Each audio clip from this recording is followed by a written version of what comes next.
À tous. Comme le titre du cours de ce soir va traiter sur le mois de Elul, et sur les trois aspects qu'on peut avoir dans la Avodat Hashem, qui sont justement quoi faire, comment le faire et dans quel but. Alors souvent dans la vie de tous les jours, on peut remarquer que lorsqu'on demande à quelqu'un de faire une certaine mission, d'accomplir une certaine mission, de faire un certain acte, on peut se suffire de l'acte, mais la plupart du temps, lorsqu'on voit qu'une chose a été faite, mais pas forcément de la bonne manière, on lui demande à cette personne-là de refaire parce qu'elle a été mal faite. Pourtant, l'acte a été fait, mais elle a été mal faite. Et donc, on voit ici qu'en réalité, faire un acte, mais pas forcément de la bonne manière, ça ne suffit pas. Il faut que, y compris qu'il y ait l'acte, mais aussi qu'il y a la manière d'agir qui va avec. Et ça ne s'arrête pas là. Lorsqu'on demande à une personne d'agir et qu'en plus de cela, il a la bonne manière d'agir, on peut parfois lui poser la question, dans quel but tu agis de cette manière-là? Et lorsque la personne ne donne pas forcément de réponse précise, eh bien, on a ici une sorte de manque de réflexion, manque de logique, parce que normalement, lorsqu'on est normalement bien confectionné, évidemment qu'on n'agit pas par hasard, on agit forcément pour un certain but, avec une certaine idée, avec un certain but à atteindre. Et lorsque le but à atteindre, la raison pour laquelle on agit n'est pas si évidente, alors il y a quand même manquement à l'acte, même si l'acte il est là, même si la manière elle est là, il faut aussi qu'il y ait le pourquoi, pour qu'à ce moment-là, eh bien, notre manière d'agir soit totale, qui est l'acte demandé, la manière comment cet acte devra être effectué et le but à atteindre. Le mois d'Elul, comme on le sait très bien, comme c'est expliqué longuement en Chassidout, c'est le fameux mois du bilan où chaque juif se doit de réfléchir sur ses actions durant l'année qui vient de s'écouler et justement prendre des bonnes décisions pour l'année qui arrive. Dans le sikha du Rabbi qu'il a formulé en 88, lors du Shabbat Parashat Re'eh, le Rabbi dans cette sikha s'arrête sur l'idée du travail que nous devons fournir durant le mois d'Elul et quel est le message du mois que Elul a pour nous dans notre manière de servir Dieu, que le mois d'Elul n'est pas seulement un mois de réparation ou un mois de prendre des bonnes décisions pour le futur, mais c'est aussi un mois qui nous indique comment on doit servir à Kadosh Baruch Hu. On sait très bien qu'on a souvent entendu que le mot Elul, c'est les premières lettres de plusieurs phrases. C'est la première lettre de la phrase Inna liyado vesam chilecha, que je vous ai installé des lieux de résidence pour protéger du Yetza, pour protéger du Goël Adam, du meurtrier. On sait que lorsqu'une personne a tué involontairement, eh bien, il y a des endroits, ce qu'on appelle des villes de refuge, qui ont été justement sélectionnées pour que cette personne-là puisse s'y réfugier et se protéger de que malheureusement la personne qui serait de la famille de celui qui malheureusement a été tué involontairement puisse vouloir se venger. Eh bien, on explique que cette phrase-là, Inna liyado vesam chilecha, ça forme, les premières lettres de ces quatre mots forment le mot Elul. Et ça fait allusion à la Torah, qui est justement une ville de refuge pour le juif, que lorsqu'un juif étudie la Torah, alors il pourra se protéger du Goël Adam, du vengeur, qui est le Yetzara. La deuxième phrase, c'est une phrase qui est connue de Shir HaShirim, Ani le doji vidojili, je suis à mon bien-aimé, et mon bien-aimé est à moi. Ici, l'idée, c'est la relation que le juif a vis-à-vis d'Akadosh Baruch Hu, une relation de proximité qui fait allusion à la prière, à la tfila, parce que le moment de la prière, c'est un moment de rapprochement entre Akadosh Baruch Hu et le juif, entre le juif et Akadosh Baruch Hu, un moment d'intimité, un moment d'union. Et donc, on voit ici que cette deuxième phrase fait allusion au deuxième aspect du service de Dieu, qui est la tfila. Il y a une troisième phrase faisant référence au mitzvot, à la tzedaka, qui est une phrase de la Megillah, Ish lereu matanot leivionim. Rachetez les premières lettres de ces phrases, aussi le mot Elul. Ici, c'est quoi la traduction? Ish lereu, un homme pour son ami, ou matanot leivionim, et des cadeaux pour les démunis. Donc, on voit ici que ça fait référence aux bonnes actions, le fait d'être tourné vers l'autre, et d'œuvrer dans la justice, dans la tzedaka. Donc, on voit dans ces trois premières phases le quoi, c'est-à-dire qu'est-ce qu'on doit faire. On doit servir Dieu. Et le service de Dieu, il est partagé en trois piliers, en trois catégories, l'étude de la Torah, la prière et les mitzvot. Il y a aussi un quatrième verset dont les premières lettres forment le mot Elul, c'est Et levavecha ve et levav. un verset de la Torah faisant allusion à la circoncision du cœur, ou mal et levavecha avec levav, que Dieu circoncira ton cœur et le cœur. On sait très bien que c'est expliqué en Chassidut que la circoncision du cœur, la circoncision consiste à justement enlever le prépuce, c'est-à-dire enlever une couche de peau qui recouvrait. Eh bien, la circoncision, c'est aussi une allusion à la teshuva, une sorte d'opacité qui recouvre le cœur et qui empêche notre cœur d'être sensible à la divinité, à la Torah, à la prière. Et donc, ce quatrième verset-là fait allusion à la teshuva. La teshuva, a priori, ne fait pas partie intrinsèque du service de Dieu, qui consiste à étudier la Torah, pratiquer les mitzvot et à prier, mais plutôt la teshuva est là pour réparer des choses négatives qui ont été faites, ou pour combler des manquements lorsqu'un juif, malheureusement, n'a pas accompli une mitzvah alors qu'il avait l'occasion de le faire. Eh bien, par le biais de la teshuva, il va pouvoir combler ce manque. Ensuite vient un cinquième verset qui, cette fois-ci, fait allusion à la Géoula, qui est à Shir al Hashem, Vayom Roulema, un verset de la Torah qui fait allusion à la Géoula, dont les premières lettres forment le mot Elul. Donc ici, le rabbi nous dit que le mot Elul, a priori, regroupe en lui toutes les facettes de l'Avodat Hashem. Étant donné que c'est le mois fondamental du bilan, il était tout à fait évident qu'en ce mois, on doit y retrouver tous les aspects du service de Dieu, c'est-à-dire quoi faire, étudier la Torah, pratiquer les mitzvot, prier. Ensuite, que s'il y a eu manquement, réparer. Et dans quel but nous devons faire Torah et mitzvot, dans le but d'atteindre la Géoula. Le rabbi de préciser qu'en réalité, à première vue, on pourrait se dire qu'il y a le service de Dieu, qui est d'étudier la Torah, pratiquer les mitzvot et prier. Et en dehors de cela, il y a un moyen de réparation, il y a le but. Mais le rabbi de nous préciser qu'en réalité, la Teshuvah et la Géoula ne sont pas des choses distinctes de l'avoda en elle-même, du service de Dieu en lui-même, mais font partie du service de Dieu. Dans le sens que la Teshuvah n'est pas seulement un outil de réparation, mais la Teshuvah est un aspect et une manière de servir Dieu. De manière à ce que si on n'a pas cette manière de servir Dieu, alors d'une certaine manière, nous ne servons pas Dieu convenablement. Comme on voit par exemple un verset de la Torah, du fait que vous n'avez pas servi l'Éternel votre Dieu avec joie et enthousiasme, alors la punition, c'est que vous servirez vos ennemis. Le rabbi, dans un Mahamar en Tafshin Yudbet en 52, il pose la question que c'est assez bizarre. Normalement, lorsqu'une personne fait des fautes, alors on pourrait le punir.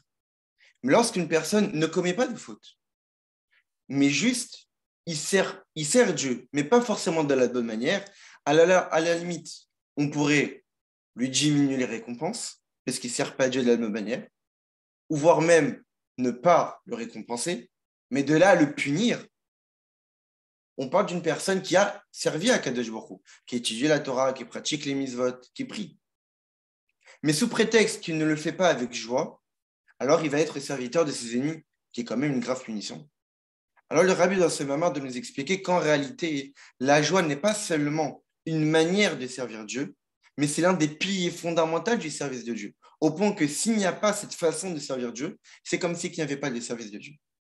Eh bien, c'est exactement pareil pour la Teshuvah.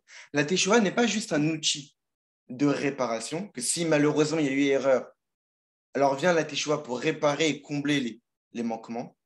Mais la Teshuvah fait partie intrinsèque du service de Dieu.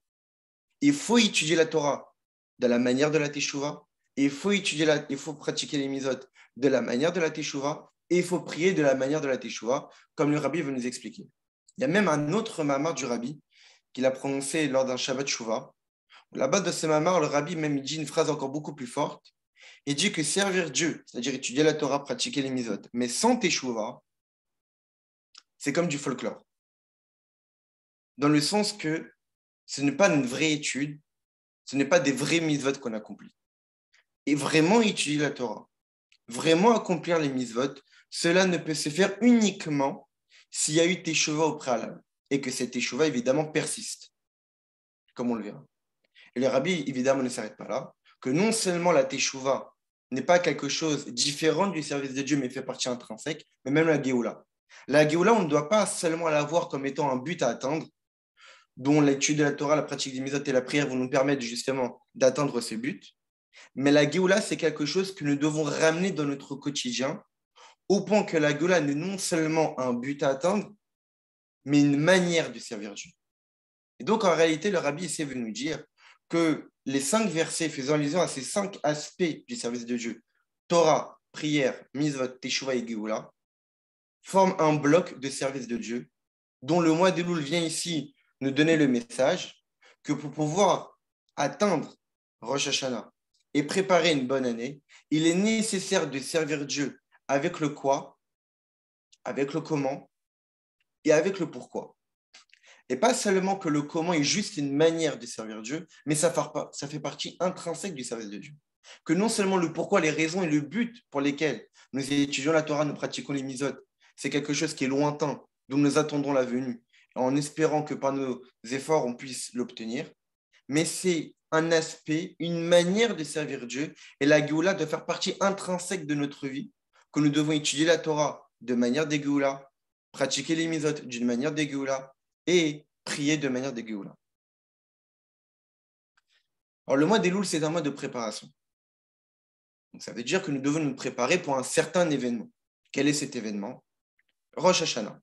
Donc, lorsqu'on essaye de réfléchir au travail du mois d'Elul, en quoi il consiste et qu'est-ce qu'Akadosh Baruch Hu attend de nous, étant donné que nous avons défini que le mois d'Elul, c'est un mois de préparation, alors il est évident que pour comprendre la préparation, il faut évidemment d'abord savoir, on se prépare pourquoi. À partir du moment qu'on aura défini pour quel événement nous devons nous préparer, alors on comprendra quels sont les efforts à fournir durant cette préparation. Alors nous devons nous préparer pour l'événement qui est Rosh Hashanah. Qu'est-ce que Rosh Hashanah? Alors le rabbi nous rapporte l'enseignement de nos maîtres que le jour de Rosh Hashanah, c'est le jour où les bénis Israël couronnent Kadosh Baruch Hu en tant que roi. Comme nous disent nos maîtres, Amar Kadosh Baruch Hu amrou lefanai barosh Hashanah mlachuyot. Dieu s'adresse à nous et nous demande de prononcer des versets de royauté, comme on les prononce durant la prière de Moussaf à Rosh Hashanah, pour que je puisse régner sur vous.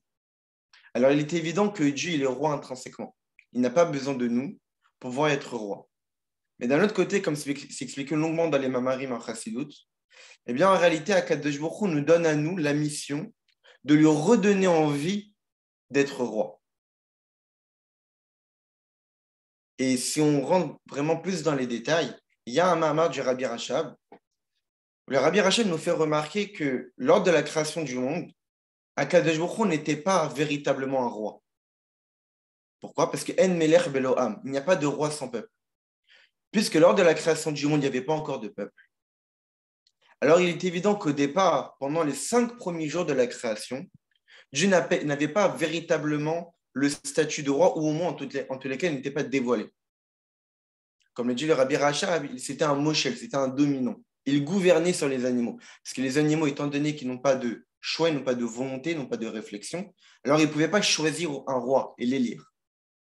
Quand est-ce que Dieu, son statut de roi s'est dévoilé? Lors du 6e jour de la création, lors de la création de l'homme. C'est pour cette raison que le Shir Shelium, le cantique, le psaume que nous prononçons tous les vendredis, c'est Hachem Meler Geout Lavesh, que Dieu est un roi qui s'habille d'honneur.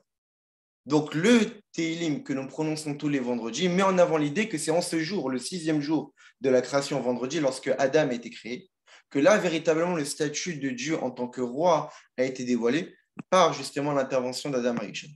Eh bien, tous les Rosh Hashanah, qui aura été aussi le 6e jour de la création, nous devons encore une fois couronner Dieu comme roi et lui redonner envie d'être roi. D'être roi, Melech Israël, le roi sur le peuple juif, et grâce à nous, d'être le roi sur toute la terre. Pour quelle raison? Parce que justement, nous, les bénis Israël, nous sommes appelés Tzivot Hashem, l'armée de Dieu, ou dans un autre verset, les Gan Shel Melech, la légion du roi. Et donc, en réalité, le rôle de l'armée, le rôle de la légion, c'est justement de mettre en avant l'idée qu'il y a un roi vers qui nous devons nous soumettre et écouter ses directives. Et la soumission présentée par l'armée va inspirer le peuple à ce que lui aussi va justement se soumettre au roi. Et donc, notre rôle en tant que peuple juif, c'est de nous soumettre à Kadosh Baruch Hu, de couronner Dieu en tant que roi, et par notre biais, Dieu sera le roi sur toute la terre. Maintenant, le couronnement d'un roi, comment il se fait?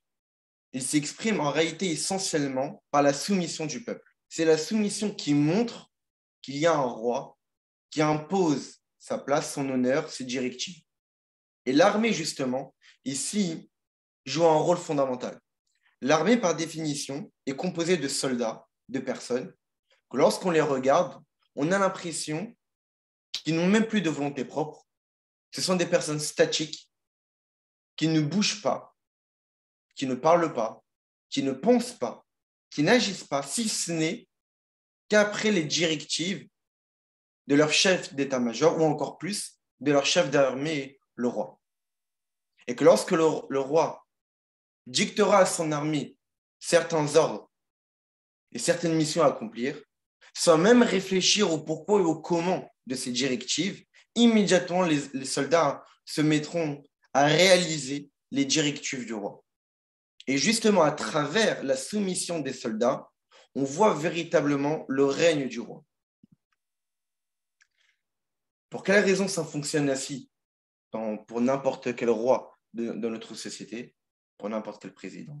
Parce qu'en réalité, cela découle de Malchuta de Rakia. Malchuta de Hara, la royauté terrestre, dépend de la royauté céleste. Étant donné que la royauté céleste, c'est-à-dire comment Dieu agit en tant que roi, parce que justement cela passe par la soumission du peuple juif, alors ainsi n'importe quel président, n'importe quel roi dans notre monde physique et matériel fonctionne aussi de la même manière. Comment on voit que justement la royauté de Dieu a été mise en avant et dévoilée et réalisée par la soumission du peuple lors du don de la Torah. Lorsqu'Akadosh Baruch Hu s'est adressé à nous, à Noché Avaye le Kecha, je sais l'Éternel ton Dieu. Ça veut dire que Dieu s'est présenté en tant que Dieu, en tant que maître du peuple juif. Comment Dieu a pu nous donner la Torah? Parce qu'au préalable, nous avons dit, Na, c'est Vinishma, nous agirons et nous comprendrons.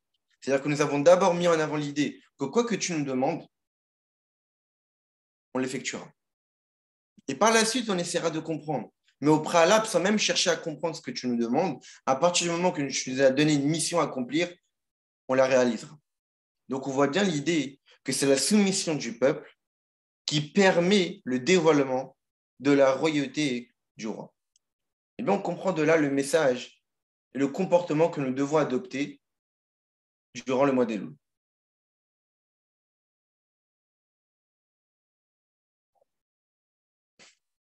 Étant donné que le mois d'Elul, c'est un mois de préparation qui a pour but justement de se préparer pour Rosh Hashanah, on en déduit que puisqu'on devons atteindre le couronnement de Dieu en tant que roi, et cela passe uniquement par notre soumission, cela signifie que durant le mois d'Elul, nous devons développer et nous efforcer à atteindre cette soumission qui va nous permettre de provoquer chez Dieu l'envie de continuer à régner sur nous. Donc ça, c'est le premier travail du mois d'Elul qui consiste à nous préparer pour obtenir le bitoul nécessaire pour que Akadosh Baruch Hu accepte de continuer à régner sur nous. Et ça, c'est justement toute la voda, tout le service de Dieu. En étudiant la Torah, en pratiquant les mitzvot et en priant. C'est-à-dire que nous faisons des actes qui montreront que nous sommes soumis à lui. Et c'est ça l'idée du Anil et Doji. Comme on l'a dit, la phrase Anil et Doji, Doji, je suis à mon bien-aimé est à moi. La première lettre de cette phrase forme le mot Elul. Mais le mot Anil et Doji, comme l'a dit la Zaken dans l'écoute Torah, met en avant, définit véritablement le travail du mois d'Elul qui est Ani, moi. Les Doji, je me donne pour mon bien-aimé qui est pour Dieu. Ça veut dire que la première explication que nous pouvons donner de Ani le Doji, je suis à mon bien-aimé, c'est de se dire que le Ani, mon moi, je vais devoir les Doji, me vouer, me dévouer, corps et âme, justement à ce Doji-là, mon bien-aimé, qui est Akadosh Baruch Hu, en exprimant par une totale soumission, de manière à ce que cette soumission-là puisse devenir le fondement et la racine et la source de tout mon service de Dieu qui consiste à étudier la Torah, pratiquer les mitzvot et à prier. C'est que mon étude de la Torah ne doit pas être effectuée pour juste comprendre, acquérir des connaissances, ou encore moins pour qu'on me nomme en tant que rave ou qu'on me gratifie de certains honneurs. Prier uniquement parce qu'on a des besoins physiques et matériels. On le verra plus tard, on en parlera. Pratiquer les mitzvot parce que c'est mécanique. Non. Et il faut que notre étude, notre prière et nos pratiques des mitzvot, c'est une expression d'une soumission totale qu'on a vis-à-vis d'Akadosh Baruch. Donc ça, c'est le premier niveau de Hanil et Doji qui consiste à nous dire quoi faire. Qu'est-ce qu'on doit faire? C'est se soumettre à Dieu. Mais le rabbi de continuer que, mais ce couronnement-là, qui est le but à atteindre, qui est l'événement pour lequel nous nous préparons durant le mois d'Elul, qui se base évidemment par la Kabbalat Ol, l'acceptation du joug divin sur nous, eh bien, ne doit pas se faire comme étant une charge. Quand nous couronnons un roi, on voit bien dans notre société que lorsqu'on couronne un homme pour le roi, pour son peuple, c'est un jour de festivité. Le peuple, il est joyeux. C'est un jour de fête, c'est un jour férié, où tout le monde est en train de justement de fêter le fait que nous avons un nouveau roi. Après, oui, ça pourrait paraître paradoxal, parce qu'un roi, justement, il va donner des directives, il va donner des ordres. Mais pour autant, on le voit bien, même dans notre civilisation à nous, que le jour du couronnement d'un roi, c'est un jour de joie. Donc, lorsque nous nous apprêtons à couronner Dieu en tant que roi, il ne faut pas que ce couronnement-là se doit d'être ressenti comme étant une charge, comme étant quelque chose dont nous sommes obligés de faire, comme une pression sur nous. Il y a un verset qui nous dit Malchut beratson kiblu alehem. Sa royauté, ça a été voulu par eux. Ça doit être quelque chose que nous voulons, que nous recherchons, que nous désirons avoir. Donc en réalité, lorsque nous couronnons Dieu en tant que roi et qu'il passe par justement notre soumission à lui, il ne faut pas que cette soumission se doit d'être ressentie comme étant une charge, comme étant quelque chose que pas forcément voulu de par nous-mêmes, mais quelque chose qui nous impose contre notre gré, mais on est obligé de passer par là. Ça doit être voulu par nous. Ça doit être quelque chose qui est une source de joie, plaisant, agréable pour nous, quelque chose qui est fait avec enthousiasme et qui est basé sur Avat Ameler, l'amour du roi. C'est-à-dire qu'il ne suffit pas d'avoir le quoi faire, étudier la Torah, pratiquer les mitzvot, prier, mais il faut aussi avoir la manière. De quelle manière nous servons Dieu? De quelle manière nous allons fournir des efforts pour couronner Dieu en tant que roi? Il faut que ce couronnement-là puisse être produit par un amour vis-à-vis d'Akadosh Baruch, par un plaisir que nous avons de rester les serviteurs de Dieu. Et de là, nous comprenons que durant le mois d'Elul, il faut non seulement que nous devons développer de la Kabbalat Ol, de l'acceptation du joug divin, de la soumission vis-à-vis d'Akadosh Baruch, mais il faut aussi le faire de la bonne manière. Donc développer le quoi, mais aussi développer le comment. Comment nous devons servir Dieu durant le mois d'Elul, qui est un message évidemment pour toute l'année, dans une manière de joie, d'enthousiasme et de plaisir de servir Dieu. Et ça, c'est le deuxième niveau de Hanil et Doji.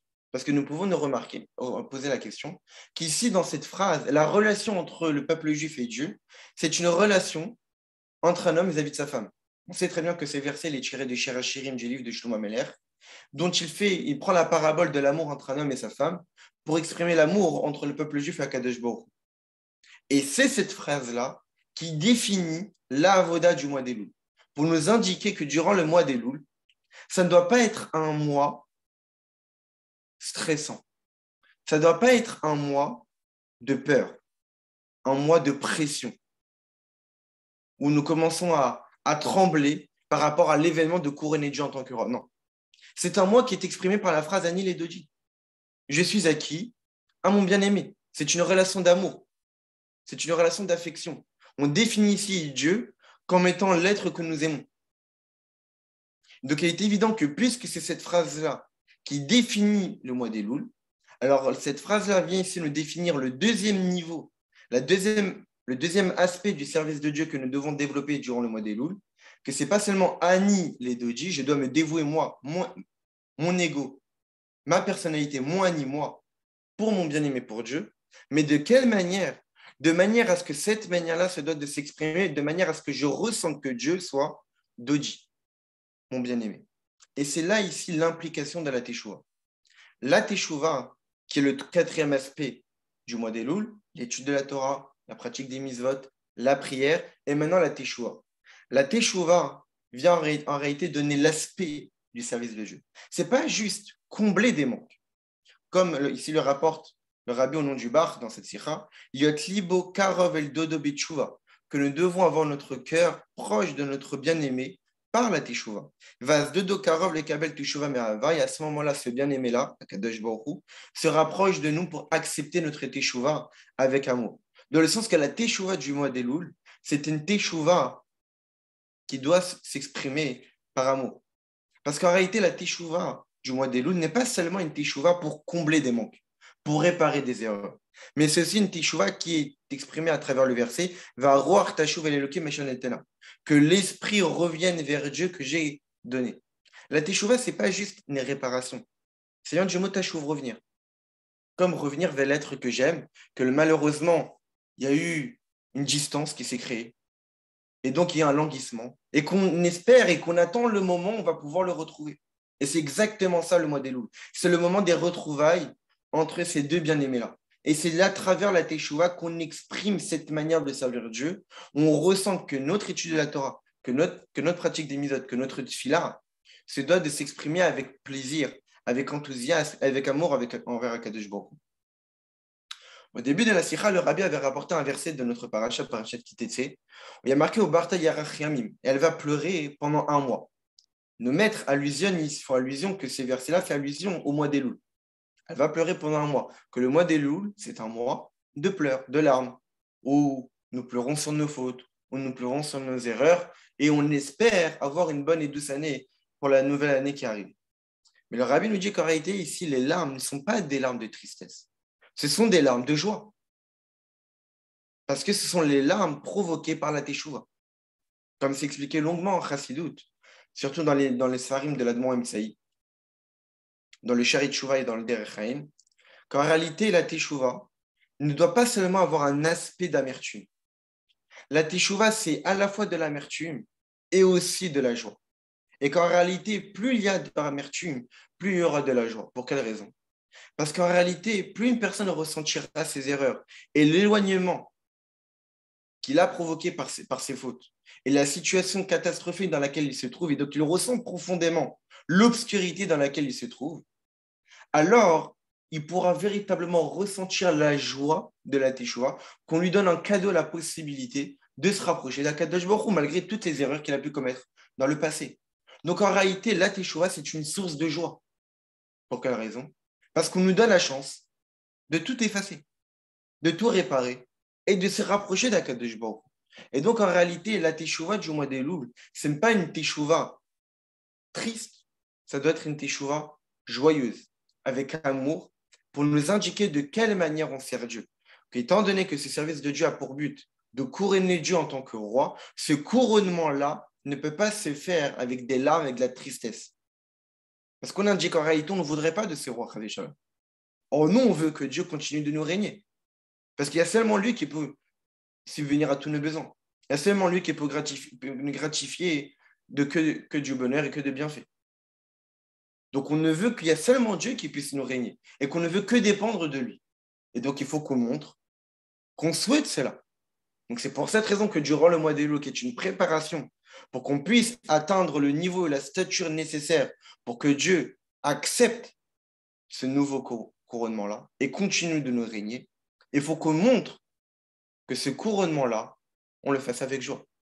Alors, donc, il faut étudier la Torah, pratiquer les mitzvot et prier pendant le mois d'Elul avec soumission pour montrer que nous sommes soumis à ce roi, mais que cette soumission-là ne doit pas être ressentie comme étant une charge, mais étant comme quelque chose de joyeuse, aimante, plaisante. Comme un serviteur qui adore son maître et qui a l'affût pour pouvoir accomplir toutes les indications, toutes les directives de son maître.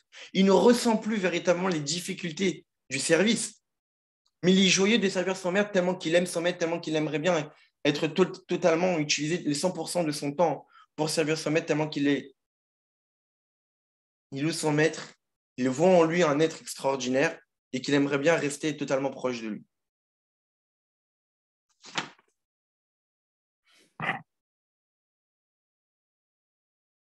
Et donc ici, le Rabbi nous montre qu'en réalité, la teshuva n'est pas juste quelque chose différent du service de Dieu, qui est là juste pour réparer des erreurs. Mais c'est quelque chose qui fait véritablement partie intrinsèque du service de Dieu. Que notre service de Dieu ne peut être complet uniquement avec la teshuva. Sans la teshuva, alors notre étude n'est pas une vraie étude. Nos mitzvot ne sont pas des vraies mitzvot. Notre prière n'est pas une vraie prière. Parce que pour que ce soit une vraie Torah, des vraies mitzvot, une vraie prière, c'est-à-dire quoi une vraie? C'est-à-dire des véritables actes qui vont permettre le couronnement. Mais pour que ce soit des véritables actes qui permettent ce couronnement-là, il faut qu'il y ait de l'amour. Et qu'est-ce qui nous permet d'avoir de l'amour dans notre pratique de Torah et mitzvot? C'est justement la Teshuva. On le voit justement ça dans l'enseignement de l'Admor Hazaken, basé sur un enseignement de maître d'un Pirkei Avot qui est marqué que qu'il est préférable un moment de Teshuva et de bonne action dans ce monde plus que tout le monde futur. Là, le maître pose la question.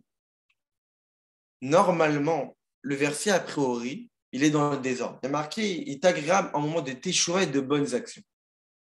La logique aurait dû dire que d'abord, il y a les bonnes actions, et que si malheureusement il y a eu erreur, il y a eu faute, alors on va devoir faire Teshuva. Donc, normalement, Maasim Tovim, bonnes actions, et Teshuva. Pour quelle raison, mais d'abord la Teshuva avant les bonnes actions?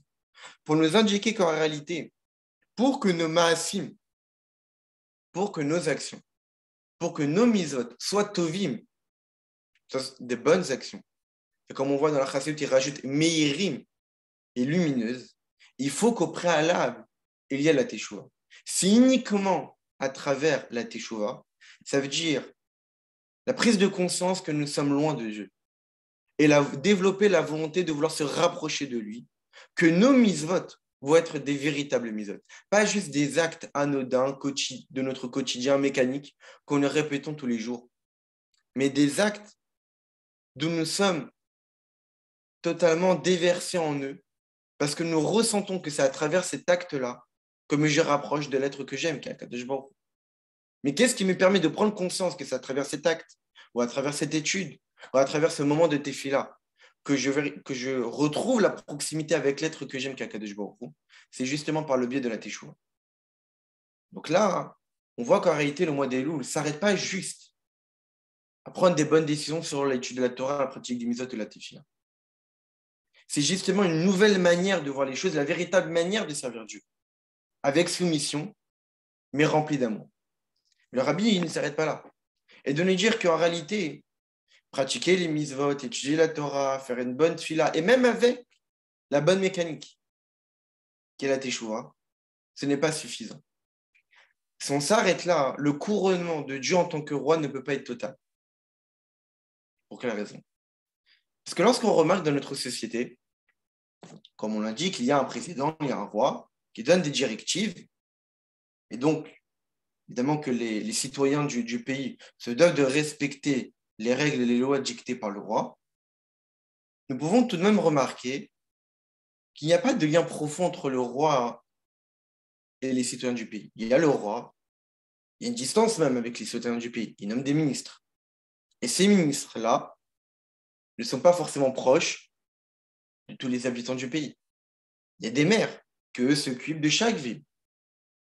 Et donc, on voit qu'il y a des distances. Et en dehors de cela, il y a aussi l'idée que le roi n'a aucune connaissance de notre vie privée. Dans notre vie privée, ce que j'ai mangé hier soir, mon travail, ma manière de réfléchir, ma manière de manger, ma manière de dormir, ma manière de m'habiller, n'est aucunement liée au souhait du roi. J'ai ma vie privée, il y a les directives du roi. Le roi n'a aucunement connaissance de ce que j'effectue dans ma vie privée. Et il ne ressent pas le besoin d'en avoir connaissance. Je ne ressens pas le besoin que dans ma vie privée, j'installe les souhaits du roi, puisque ça ne le concerne pas.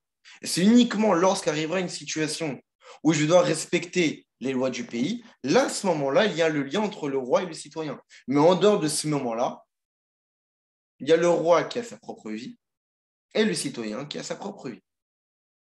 Et donc, on voit ici que le couronnement d'un roi n'est pas total véritablement dans notre vie d'aujourd'hui. Pour que ça soit total, puisqu'on parle d'un couronnement qui est basé sur une soumission, alors il faudrait que cette soumission, elle aussi, se doit d'être totale. Qu'est-ce que ça veut dire une soumission qui est totale? Cela signifie que dans tous les actes de mon quotidien, je suis soumis au roi. Que dans ma manière de manger, elle est dictée par les volontés du roi. Que dans ma manière de dormir, elle est dictée par la volonté du roi. La manière de m'habiller aussi, la manière de travailler aussi, ma manière de parler. ma manière de réfléchir, ma manière de marcher. Tout ce que je fais dans mon quotidien se doit d'exprimer l'unique volonté du roi. Et c'est uniquement de cette manière-là qu'on arrive à une soumission totale. Et puisqu'on arrive à une soumission totale, alors on arrivera à provoquer un couronnement total et complet. Et donc, à partir du moment où il y a encore une trace de vie privée chez un individu, séparé de la volonté du roi, cela prouve que l'union n'est pas totale. Et cela prouve que le couronnement lui-même n'est pas total. Pour que le couronnement du roi soit parfait et complet, il faut qu'il soit provoqué par une soumission qui, elle aussi, est parfaite. Et qu'on remarque dans le comportement de chaque individu du pays l'implication du roi. Qu'on ne puisse pas dire, qu'un citoyen ne puisse pas dire que ça ne concerne pas le roi, ça ne concerne que ma vie privée. Il n'y a pas de vie privée lorsqu'on parle d'union totale entre les citoyens d'un pays et son roi. Le roi est impliqué dans chaque détail de la vie d'un citoyen. Et c'est exactement ça que nous devons rechercher à atteindre. Puisque nous devons couronner Dieu en tant que roi, et que ce couronnement-là se doit d'être total, alors il faut que durant le mois de Elul, le mois de préparation, nous puissions atteindre un niveau de soumission où nous n'avons plus d'existence propre. À partir du moment où nous mettons en avant une volonté personnelle d'agir d'une certaine manière, qui n'est pas dictée par Akadosh Baruch Hu, cela montre qu'il y a Akadosh Baruch Hu d'un côté et il y a moi de l'autre. Et donc, à ce moment-là, il n'y a pas que Dieu qui existe. Je m'en avais l'idée qu'il y a quelqu'un d'autre. Et donc, ce n'est pas un couronnement qui est total. L'une des preuves qu'on a à cela, c'est dans notre texte de prière, durant la prière de Rosh Hashanah. Nous savons que dans la prière de Rosh Hashanah, dans le Musaf de Rosh Hashanah, nous lisons, nous devons mettre en avant trois notions. Malachuyot, la royauté, Zichronot, les souvenirs, et Shofarot, le shofar. Ces trois notions-là, nous les exprimons par 10 versets. Et le 10e verset exprimant la royauté, c'est Shema Israël. Et nos maîtres de poser la question qu'a priori, dans ce verset-là, on ne voit aucunement la trace d'une royauté. Shema Israël, écoute Israël, Hachem Ekenu, Hachem c'est notre Dieu, Hachem Echad, Hachem est un. On voit aucunement dans cette phrase le mot Melech. Donc comment ce verset-là peut être utilisé, faisant partie des 10 versets exprimant le fait que Dieu soit roi. Et en plus, on le met en 10e position pour montrer que c'est là l'essentiel. Parce qu'à tout va d'après la fin. Le rabbi nous expliquait dans la sikha que justement l'idée, c'est quoi? C'est qu'un véritable roi, la véritable expression de la royauté d'un roi, du règne d'un roi, se doit de montrer qu'il n'y a que lui qui existe et rien d'autre. Il n'y a pas d'existence propre chez les citoyens. Il n'y a pas de vie privée. Que le roi est impliqué dans tous les détails de notre vie. Et c'est justement ce verset qui finit par Hachem Echad, il n'y a qu'un Dieu qui règne sur tout, qui montre véritablement ce que signifie que Dieu est roi. Et tellement que cette idée-là, qu'il n'y a que Dieu qui existe, et que le jour du couronnement du roi, nous devons mettre en avant l'idée qu'il n'y a que Dieu qui existe, il n'y a que lui comme roi, et que nous n'avons plus de vie privée, alors une grande question peut être posée. Parce que généralement, lorsqu'on parle de Rosh Hashanah aux gens, on se souhaite tous une bonne et douce année. Et durant notre prière, qu'est-ce que nous avons l'habitude de demander à Kadosh Baruch Hu une bonne santé? Nous avons demandé à Kadosh Baruch Hu d'avoir des enfants. Nous demandons à Kadosh Baruch Hu d'avoir une bonne parnassa. Nous demandons à Kadosh Baruch Hu tous nos besoins physiques et matériels, comme c'est marqué dans le texte. En Adam Nidan be Rosh Hashanah ela l'inyan olamazé. Nos maîtres disent que le jour de Rosh Hashanah, nous sommes jugés uniquement sur les choses matérielles de ce monde. Donc, puisque nous sommes jugés sur les choses matérielles de ce monde, alors nous demandons à Kadosh Baruch Hu que nous puissions être bien jugés, avoir une bonne santé, des enfants en bonne santé, qui nous procurent de la satisfaction, de la parnassa avec largesse. Et on souhaite tout à chacun, on le dit dans la prière, que nous puissions être écrits dans le livre de la parnassa, de la subsistance. Donc on voit bien que le jour de Rosh Hashanah, il tourne autour de nos intérêts personnels, physiques et matériels. Non seulement ça. Dans la halakha, il y a marqué que nous avons l'habitude de manger de bons plats, avec de la viande grasse, de boire des bonnes boissons, de manger des sucreries, des douceurs, pour que nous puissions avoir une année douce, agréable, sucrée, grasse matériellement. Mais par rapport à tout ce qu'on vient d'expliquer, que le jour de Rosh Hashanah, c'est le jour du couronnement du roi, est-ce qu'on peut imaginer la situation? On couronne le roi en lui mettant la couronne sur la tête. Donc, normalement, ce jour-là, ce doit être réservé uniquement pour la gloire du roi. Et là, tous les citoyens du pays viennent avec une feuille. Nous voulons ci, nous voulons ça, nous voulons ci, nous voulons ça. A priori, c'est mettre un peu de côté l'essentiel du jour, qui est le fait qu'il y a un roi dont on a couronné. Et donc, maintenant, nous sommes à l'écoute de ces nouvelles directives. Et au moment même où nous couronnons Dieu en tant que roi, nous venons avec nos listes et avec nos demandes pour avoir une bonne et douce année. C'est-à-dire que normalement, c'est un jour qui est réservé pour mettre en avant l'idée qu'il n'y a que Dieu qui existe et que c'est lui qui règne sur nous. Et qu'est-ce qu'on fait durant toute la journée? On met en avant ce que nous attendons dans notre vie personnelle, dans notre vie privée, comme si qu'il y a notre vie privée qui est plus importante. A priori, c'est totalement contradictoire avec l'événement que nous sommes en train de vivre. Alors, le rabbi nous répond qu'en réalité, bien au contraire.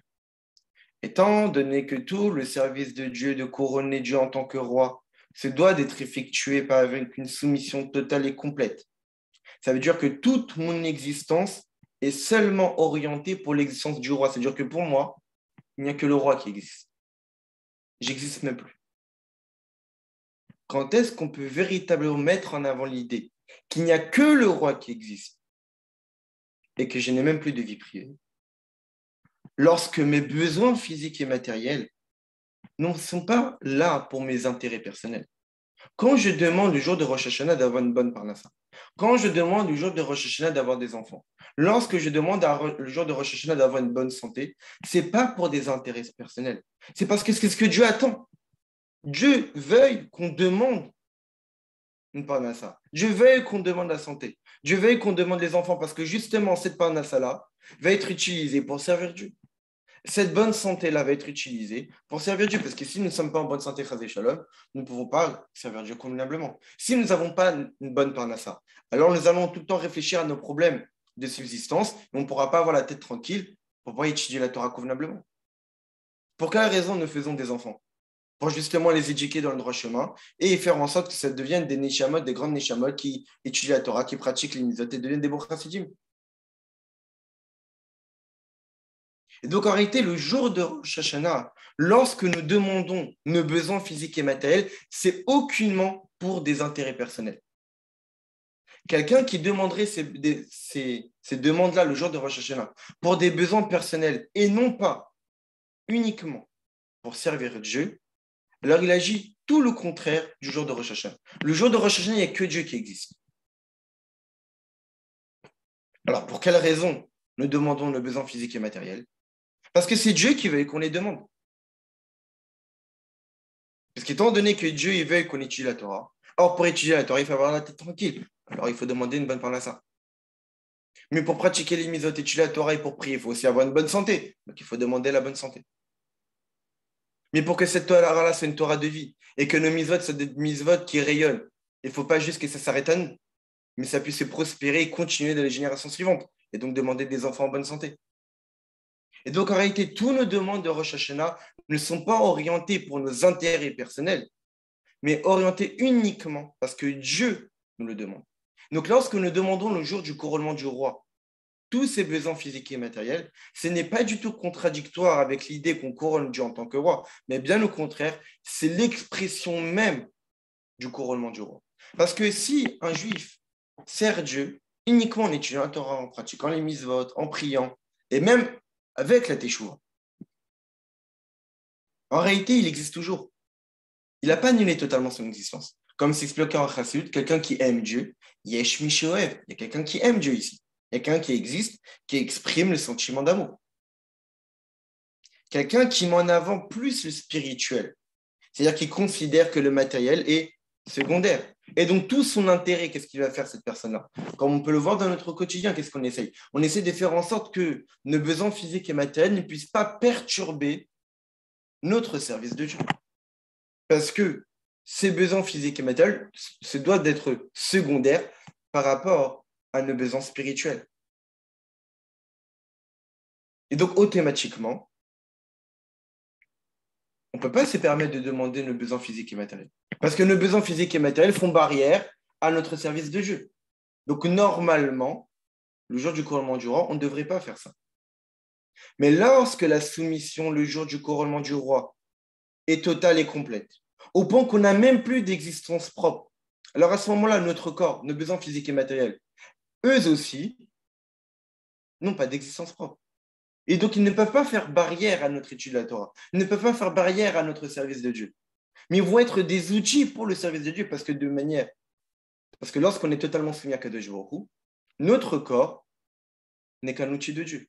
Notre parnassa ne sont que des outils de Dieu. Notre santé ne sont que des outils de Dieu. Donc, à partir du moment que toutes ces choses-là n'existent pas pour nous, mais existent uniquement parce que Dieu l'a souhaité, alors on peut se permettre de demander la parnassa. On peut se permettre de demander la richesse, de demander la santé, de demander les enfants, parce que ces choses-là n'existent même plus pour nous. On n'existe même plus. Il n'y a que Dieu qui existe. Et le fait que nous existons, c'est parce que Dieu a souhaité que nous existons. Et pour quelle raison Dieu a souhaité que nous existons? Pour uniquement le servir. Donc nous ne sommes que des marteaux dans la main d'Akadosh Baruch Hu. Et si Dieu il souhaite que le marteau soit d'une certaine couleur, alors on va demander cette couleur. Donc vu que Dieu il veut qu'on puisse étudier la Torah correctement, alors il faut demander tous les besoins physiques et matériels, parce que lorsqu'on les a, alors on peut servir Dieu convenablement. Donc en réalité, le jour de Rosh Hashanah, oui, c'est un jour où on demande nos besoins physiques et matériels, parce que c'est à travers cette demande qu'on exprime qu'aujourd'hui, c'est le couronnement de Dieu en tant que roi par le biais de notre soumission totale et complète. Et ça, c'est le cinquième aspect du service de Dieu, l'aspect de Géoula. Pour quelle raison? Parce que la Géoula, c'est justement d'être libéré. Quand nous servons Dieu uniquement en étudiant la Torah, en pratiquant les mitzvot, en priant et en faisant teshuva, alors nous ne sommes pas libérés de nous-mêmes. Nous existons, sauf que nous utilisons certains aspects de notre existence pour Akadosh Baruch. Mais il y a d'autres aspects de notre existence où nous avons notre vie privée. Vient le cinquième niveau, qui est la Géoula, pour nous dire que non. Notre service de Dieu ne peut être complet uniquement lorsque la Géoula fait partie de notre service de Dieu. Quel est le message de la Géoula? Se libérer de nous-mêmes, se délivrer de nous-mêmes. Que nous-mêmes est une barrière, est un obstacle, est un voile, est un frein pour notre service de Dieu. Alors vient le cinquième aspect qui va nous permettre que lorsque nous faisons Teshuvah, que lorsque nous aimons Akadosh Baruch Hu, ce n'est pas juste un sentiment personnel que nous avons vis-à-vis d'Akadosh Baruch Hu, mais c'est parce qu'Akadosh Baruch Hu a voulu qu'il y ait de l'amour. Nous ne sommes qu'un vase dont Dieu met ce qu'il souhaite à l'intérieur. Et si Dieu veut qu'il y ait de l'amour, alors on va mettre de l'amour. Dieu veut qu'il y ait de la Torah, on va mettre de la Torah. Donc en réalité, durant tout le mois d'Elul, on a cette mission d'atteindre de ces 5 niveaux. Que étudier la Torah, pratiquer les mitzvot et prier, ça doit d'être effectué avec une totale soumission.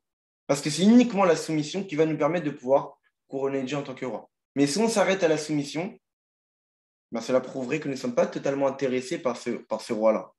Mais nous sommes obligés de le couronner. C'est une charge, quelque chose que nous imposons sur nous-mêmes. Alors vient le quatrième aspect, qui est la Teshuvah, qui va nous permettre d'exprimer ces services de Dieu par amour, par envie, par enthousiasme, que notre service de Dieu, c'est quelque chose qui est agréable, dont nous avons envie, au point que nous sommes même capables de pleurer de joie par la chance que nous avons de pouvoir se rapprocher de lui. Mais ça ne s'arrête pas là. Durant le mois d'Elul, on doit essayer, tant que faire se peut, de chercher à atteindre le niveau de Géoula, de faire rentrer la Géoula, que la Géoula, ce n'est pas juste un but à atteindre, que la Géoula fait partie intrinsèque de notre Avodat Hashem, de faire rentrer la Géoula en nous, de faire rentrer la Géoula, c'est quoi le message de la Géoula? De se libérer de notre vie privée, de ne pas chercher nos intérêts personnels, et que si nous cherchons des intérêts personnels à travers une parnassa, à travers une bonne santé, à travers les enfants, c'est uniquement parce que Dieu l'a demandé. Et comment on peut le prouver? C'est que lorsqu'on a de l'argent, justement, on montre que cet argent-là n'est là que pour servir à Kadosh Baruch Hu. Que lorsque nous faisons des enfants, c'est pas juste pour s'accomplir d'une mitzvah, ou pour ne pas que les gens autour de nous puissent nous dire alors quand est-ce que tu as le deuxième, ah quand est-ce que tu as le troisième, mais c'est parce qu'on a envie de faire en sorte que la Torah puisse prospérer, que nous avons une proximité à Kadosh Baruch Hu, que nous avons des connaissances et que tout ce qu'on a pu emmagasiner durant notre vie, on puisse avoir la chance de le transmettre à nos enfants. De voir en nos enfants des petites neshamot qui vont grandir avec des connaissances que nous avons acquises, avec des bonnes midotes que nous avons acquises. Et c'est uniquement pour ça que nous faisons des enfants.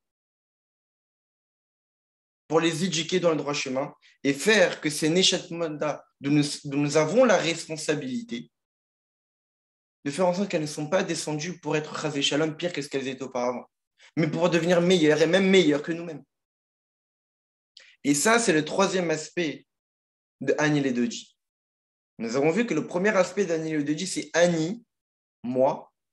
Les Doji, je vais me dévouer pour Dieu, la soumission. Deuxième niveau, Ani le Doji, ma relation que j'ai avec Dieu durant le mois d'Elul, c'est une relation de Doji, de bien-aimé. Et ensuite vient le troisième niveau, qui est Ani le Doji, un seul et même bloc. Moi et mon bien-aimé, c'est une seule et même entité. Il n'y a pas moi d'un côté et le bien-aimé de l'autre, et j'ai une relation d'être soumis à lui. C'est que Birlal, je n'existe même plus. Il n'y a que Dieu qui existe. Et s'il y a un Ani, et si j'existe, c'est uniquement parce que Dieu a souhaité que j'existe. Et pour quelle raison il a souhaité que j'existe? Pour les deux dits. Pour que je sois totalement voué à lui, à sa gloire et à accomplir sa volonté. Donc voilà en réalité tout le travail que nous devons effectuer durant le mois d'Elul, toute la préparation du mois d'Elul, qui consiste à fournir nos efforts sur ces 5 aspects. Les 3 premiers qui est le quoi faire. Et tu la Torah pratiquer les mitzvot et prier. Et que si on a eu des manquements durant toute l'année sur ces 3 choses-là, alors il est évident qu'il faut fournir les efforts, mais ça ne s'arrête pas juste à là, le mois d'Elul, le travail du mois d'Elul. Il faut aussi la manière. De quelle manière teshuva? La teshuva, ce n'est pas juste réparer des erreurs. La teshuva, ce n'est pas juste combler des manques. La teshuva, c'est une manière de vivre. La teshuva, c'est une manière de servir Dieu.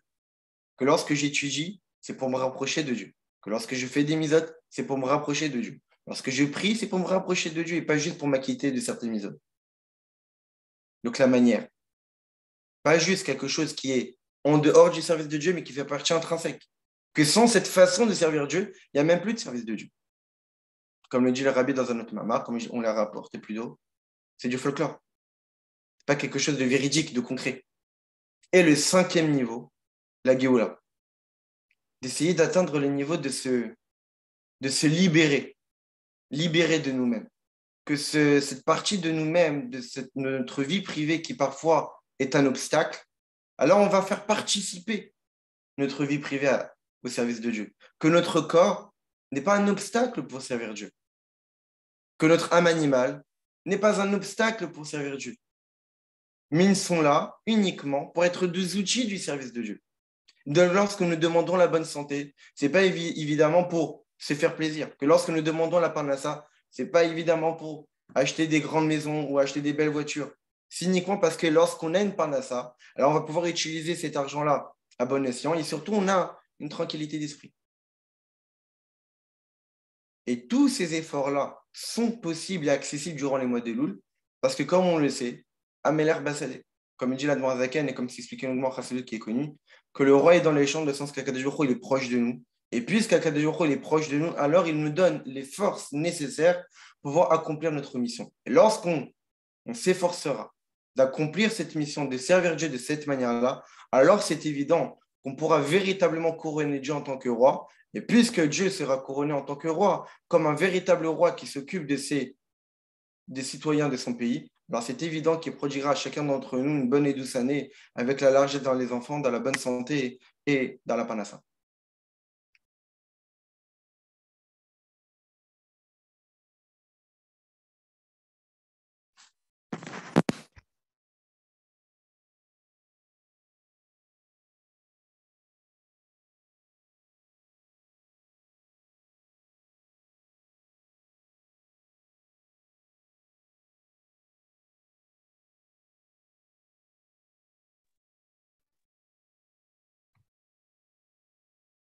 Excusez-moi, ça a coupé. Donc, Guy Chavez, Shana Tova Mtuka à toutes et à tous, et merci beaucoup pour votre écoute.